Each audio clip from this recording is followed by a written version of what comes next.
When did man first realize the value of wool? A few strands of fleece caught on the branches of a thorn bush, a promise of clothing.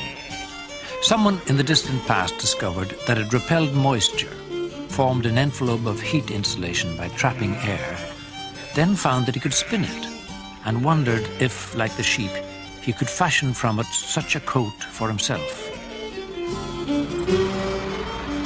These are the gates of the Royal Hospital in Kilmainham in Dublin. In the 13th century, the Knights Templar built a mill here to wash and finish their woven cloth. It was a little over a mile from the medieval city, and it had one great asset, the River Camac, a continuous supply of water which would later turn the great water wheel and provide power for the machines in the mill. The great wheels are gone now, and the Camac flows gently past on its way to join the Liffey. But there is still a Kilmainham mill. This one, about 150 years old, where the tradition and the craft of the weaver and cloth finisher still flourish. Here are designers and craftsmen who understand wool, who can tease, comb and card the fleece, dye it all colours of the rainbow, spin it, thread it on a loom, and weave it into a cloth to delight the fashion houses of 3 continents. Earlier in its life, the mill ground corn, later became a soap factory. Then in 1904, a man named Archer from Huddersfield started a cloth finishing service here, trading as Bates and Company, finally closing in the early 70s. I see, yeah. I wondered if that little square... John O'Loughlin Kennedy and his sister Noreen Pye reopened the mill in 1973. Noreen had a small but successful business in hand-woven tweeds in Dublin, and with her economist brother decided to combine her hand-weaving with a cloth finishing business.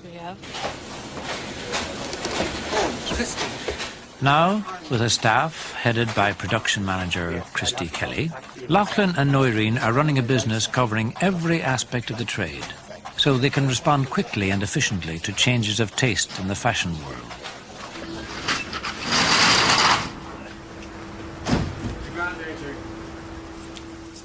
Bales of fleece arrive from Bradford, the great wool centre in England. Fleece from all over the world is sorted and blended in Bradford and is delivered to the mill already washed and scoured, free of dirt, grease and perspiration, so that it is clean and fluffy. This fleece is a blend. It may contain very fine merino wools from Australia, or a slightly coarser New Zealand crossbred, or the stronger and heavier Irish wools. Different climates produce different qualities of wool, because sheep adapt by growing the type of fleece most suitable to the climate they live in. Liam? Liz Rackard and Liam Hyland must now weigh the fleece very accurately, because achieving exactly the colour the designer wants depends on precise measurements of dye and wool. Yeah. This is the vat in which the dyeing will be done. Wool takes dye beautifully if it is in an acid condition, but not if it is in an alkali condition. So ammonium sulfate is added to the water in the vat, making it alkali. You want more over that side, Liz? Yeah. Here, I'll push this over to you. As the water is heated, the ammonia will boil off, and the sulfur will gradually make the wool more and more acid.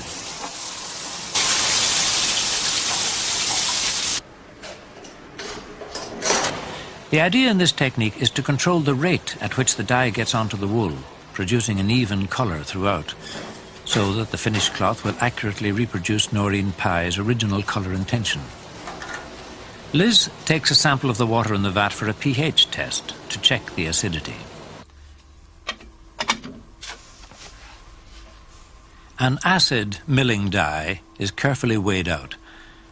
Liz must know exactly how much dye to add to the batch of fleece in the vat.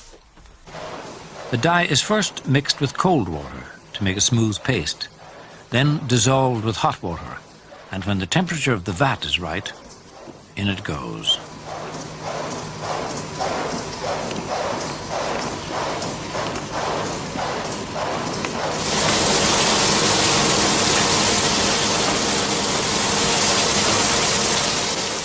Now, as the ammonia boils off, the dye will get onto the fleece gradually, evenly, and fast.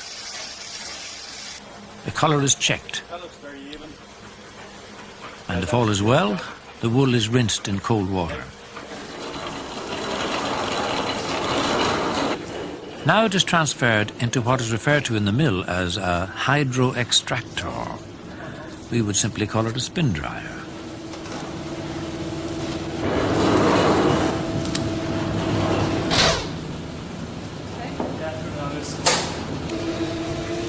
And away goes the water.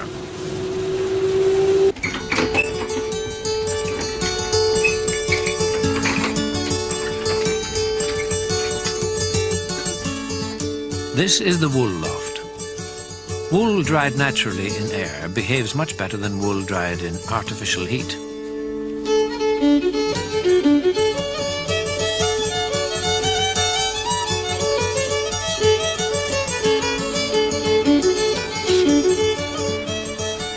A yarn dyed brown produces a uniform but flat colour, but if you mix yellow and orange fibres and add pinches of blue and green to a base of white, you will produce a colour which is vibrant and alive.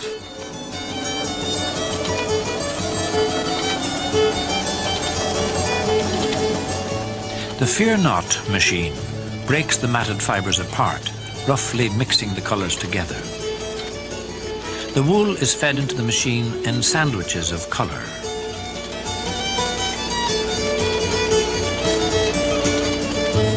A light emulsifying oil helps to lubricate the fleece, aiding the later carding and spinning.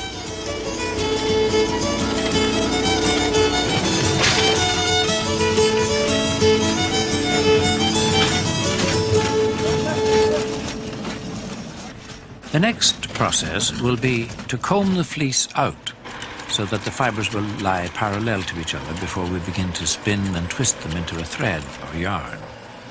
So the untangled and multicoloured fleece is hoisted up to the carding floor and fed into the hopper of the scribbler, the first section of the large two-part carding machine.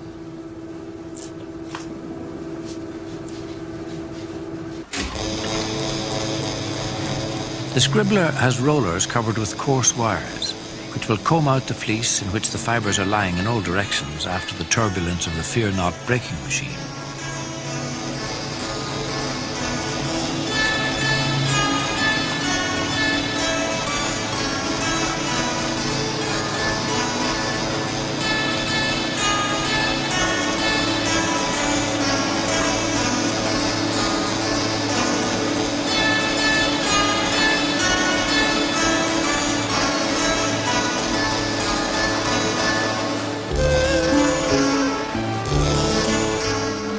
The scribbler forms the fibres into a rope, called a sliver rope, to carry them to the next stage of combing out. At this point, the rope is uneven in texture and thickness, so it is deliberately laid down at right angles to the direction of travel in a section called the Scotch feed.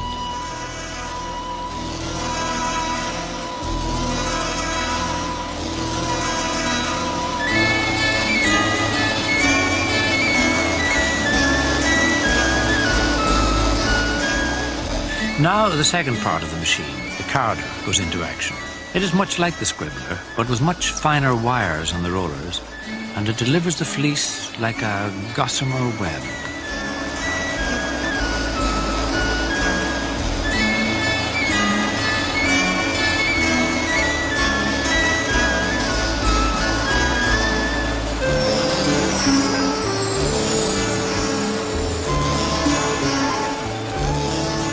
This is the condenser.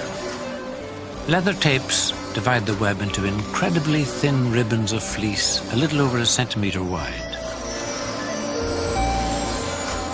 Now these ribbons are passed between two oscillating rubber blankets, which roll the ribbon into a string called a slubbing. which is then wound onto a large metal bobbin. It is beginning to look like yarn, but it has no strength yet, because all the fibres are lying parallel to each other. Before the yarn can have strength, it must be spun to wind the fibres around each other. For that, it goes to a machine called the mule.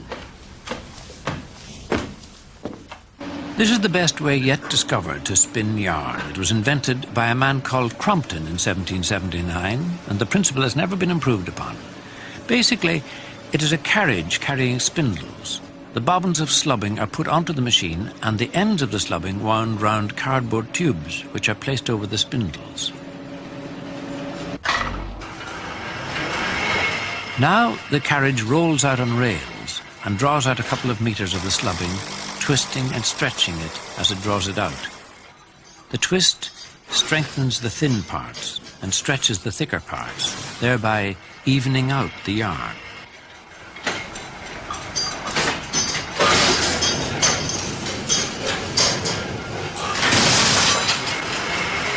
How much spin you put in depends on the thickness of the yarn and the strength you require. For a yarn for hand-woven cloth, less twist will give the desired, softer, fuller appearance, whereas a high-speed modern loom will require more twist to cope with the greater tensions in the loom.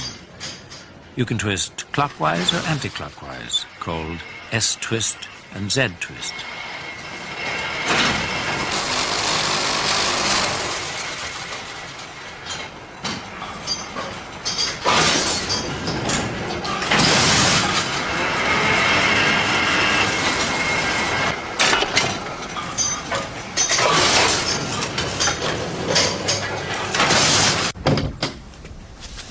Now, Cathy O'Connell takes the full cops off the spindles on the mule. This is called doffing.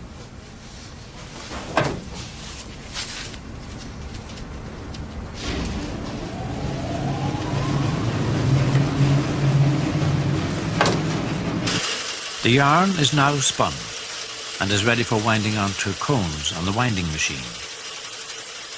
Each cop holds about 100 grams of yarn, and Jimmy O'Reilly and Mary Hunt will use 7 or 8 cops to wind into a cone weighing about 1 kilo. This will be easier to handle and to store.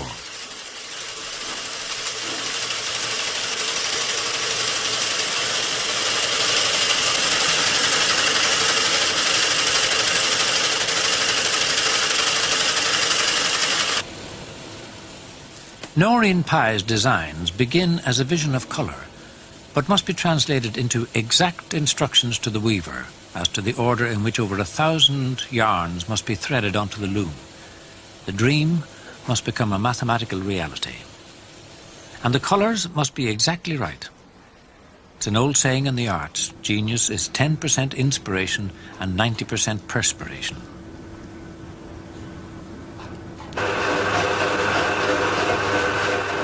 This is a warping mill. The warp threads are those which run lengthwise down a piece of woven cloth. They have to be wound onto the warping mill in the correct order and number to comply with the pattern and weaving instructions, all at the same degree of tension. If you want a piece of tweed 150 centimeters wide, you will need 1,250 threads running parallel down the length of the cloth.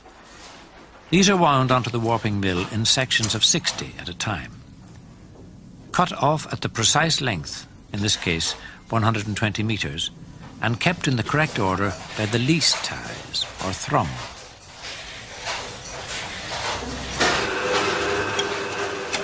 The reed keeps the warp correctly spaced as it is being wound onto the mill.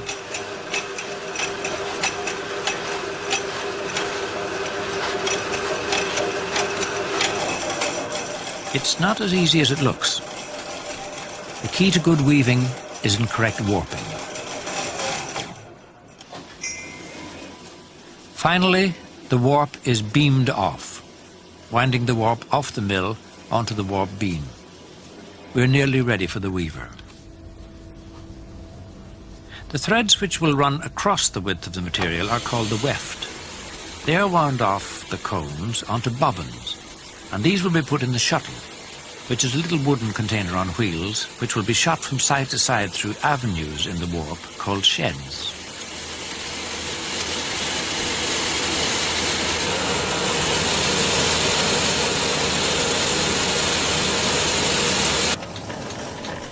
Frank Gillespie is a veteran weaver from Donegal, and he prefers to wind his own bobbins by hand on a contraption made from a bicycle wheel. There's a priest from Donegal, Father McGlinchey, who started a whole tweed industry in Korea using bicycle wheels as his spinning wheels. We'll do each sample in the herringbone weave, and then we'll do it in the plain weave, and just about 26 inches of each. Sean Gilday is another Donegal weaver from Ardra. Noreen Pye wants him to repeat a pattern already on the loom. Two-toned, yet warm. Sean and Christy Grace put the warp beam on the loom. Now Sean has to tie the ends of these 1,250 threads to the 1,250 already on the loom.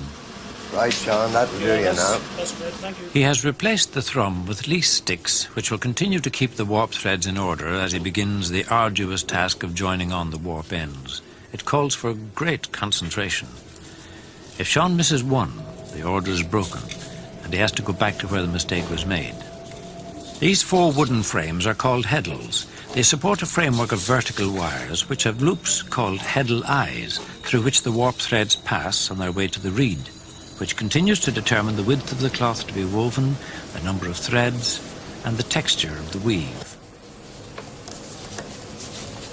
When the new ends have been drawn through the reed, they are tied onto a metal bar on the front beam of the loom, which will collect the woven cloth.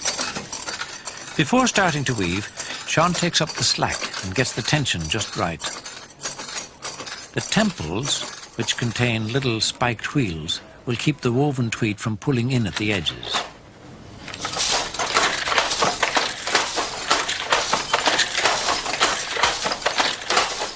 When you raise a heddle frame, which is done with a foot pedal, all the threads which are connected to that heddle are lifted up, and all the threads connected to the other heddles drop. This creates an avenue, called a shed, between the rows of threads. The shuttle, with its bobbin of yarn, is shot across from one side of the loom to the other, inserting one thread of the weft as it goes. Then the heddle descends, and another heddle is raised by the weaver's foot pedal, forming another shed, and trapping the piece of yarn which went across with the shuttle, and weaving it into place. The bobbin is empty, and a full one has to be loaded into the shuttle. The yarn threaded through, the shuttle slipped back into the shuttle box.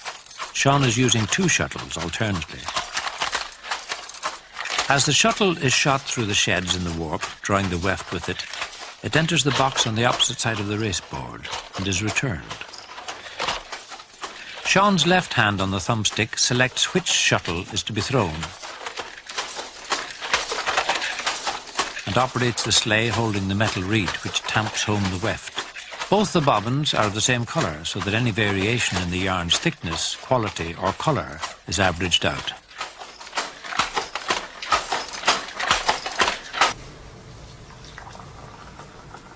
It's hot in the mill, and weaving is thirsty work.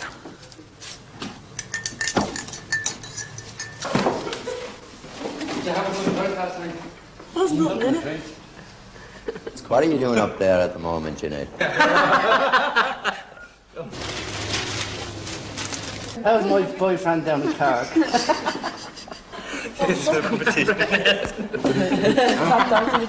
Go ahead, Frankie, baby. Huh? Right, there, come on, back to work, everybody, let's go.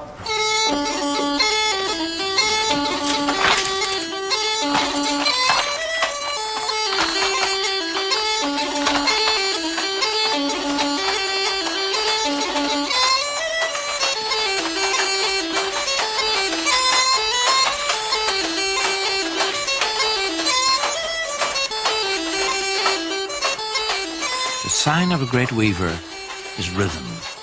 Noreen Pye was asked her opinion of Frank Gillespie. She said, "He makes his looms sing." Weaver's feet move the pedals in a certain order, varying with the pattern. Frank is weaving the traditional herringbone, using 4 heddles. pattern of the finished cloth depends on what threads go through which eyes on which heddle, and what order the heddles rise and fall, to say nothing of the colours involved, the thickness of the yarn, the number of weft threads per centimetre, and the fact that the weaver may be manipulating 2, 3, or even 4 shuttles at the same time. It is a craft which makes playing the organ seem child's play.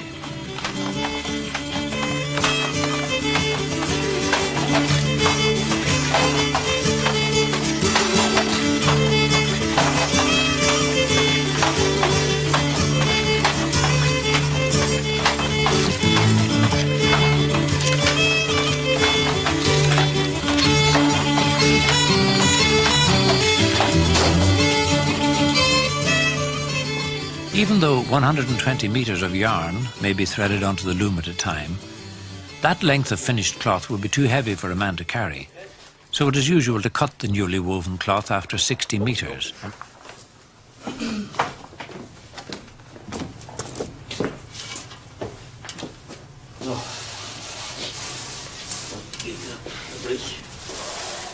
Frank and Sean fold the cloth, a process called cutling, before taking it straight into the mending room.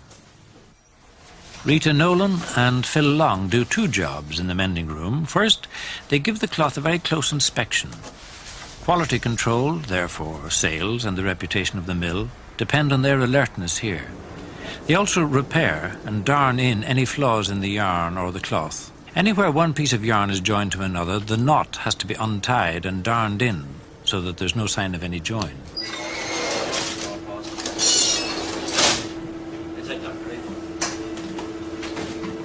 Frank Nolan and Peter Gillespie, Frank Gillespie's son, now bring the tweed off to the wash box. Now the oil that was sprayed on the fibres in the breaking machine to aid carding and spinning must be washed out. They sew the ends of the cloth together to form a continuous loop. Soap and soda will be added to the steaming hot water for a soft feel to the cloth, detergent if you want a harder feel.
Then the cloth is milled.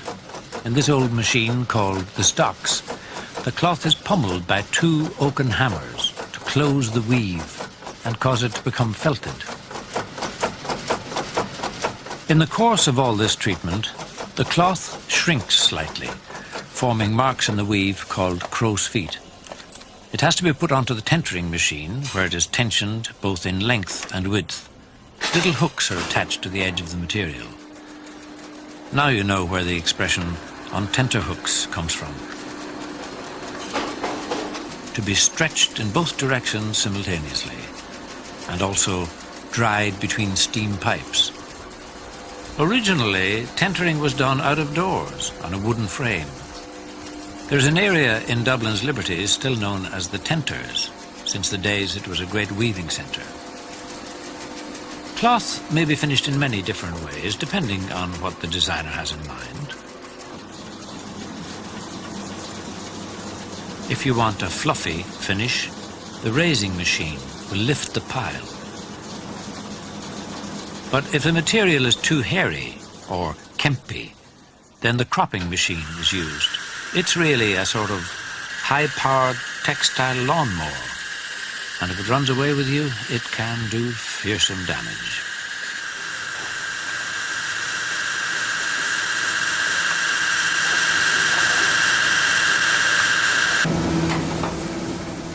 Finally, the blowing machine, which presses the cloth and relaxes the wool fibres. The material is rolled into the middle of a sandwich of cotton and nylon. Steam is blown through it from the center of the roll, followed by cold air. A combination of temperature and pressure shrinks the cloth, setting the fibres and giving it a smooth, finished surface. What began as an idea of colour and pattern in the mind of Noreen Pye is now Irish tweed, destined for one of the great fashion houses of the world. But to the sheep, wrapped in its luxuriant fleece, it must seem a very complicated way of getting an overcoat.